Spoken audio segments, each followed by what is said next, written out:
Bonjour tout le monde, je m'appelle Anastasia et je suis très heureuse d'avoir l'opportunité à participer au concours d'art oratoire. Bon, pour moi, la quarantaine a commencé avec une mauvaise nouvelle. Mes parents ont déménagé en Colombie-Britannique à cause du travail de ma mère, mais moi, je suis restée en Manitoba pour finir mon éducation.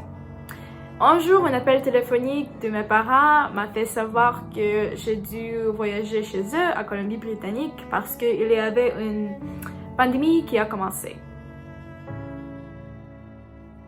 J'étais vraiment triste parce que ça signifiait que je ne serais pas capable de voir mes amis, d'aller magasiner et de faire les activités comme ça. Surtout, j'étais déjà vraiment stressée avec mon travail d'école. Je ne pouvais pas imaginer faire mes devoirs à la distance parce que cette année, l'école est devenue vraiment difficile à cause de mon travail et parce que j'ai aidé mes parents à déménager. Je suis restée éveillée jusqu'à 1h du matin chaque nuit pour faire mes devoirs. Ce serait trop difficile à envoyer les messages à tous mes professeurs et trouver du temps pour faire mes devoirs en dehors de l'école. C'était extrêmement difficile, mais je n'avais pas le choix. Alors, j'ai mis toutes mes affaires dans mes valises et ce vendredi, j'étais à l'aéroport. Généralement, je voyage beaucoup. J'ai déjà fait 2 échanges et chaque été, je vais dans différentes provinces pour faire du camping.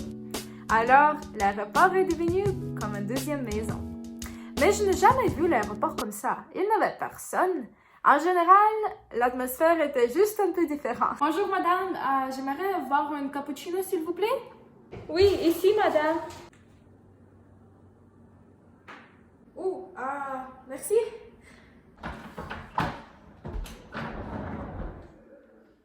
Hein? Oh, non, c'est à moi. C'est à moi. Non, c'est à moi. Ça, c'est à moi. Wow, les gens vraiment prennent cette pandémie au sérieux. Au cours des derniers mois, j'avais l'impression que mes parents et moi ont perdu notre proximité. Mais quand je suis arrivée, tout a repris sa place. Nous avons dit des blagues, nous avons ri. Pour la première fois depuis longtemps, tout était normal. Bientôt, mon école était mise en quarantaine, alors faire mes devoirs est devenu plus facile parce que tout mon travail était mis sur Internet. J'ai essayé de ne pas me préoccuper avec combien mes amis me manquent. Et j'ai déjà beaucoup fait. J'ai lu des livres, j'ai commencé à courir chaque matin, et j'ai appris à cuisiner. Je pense que tout le monde doit prendre cette situation comme une opportunité.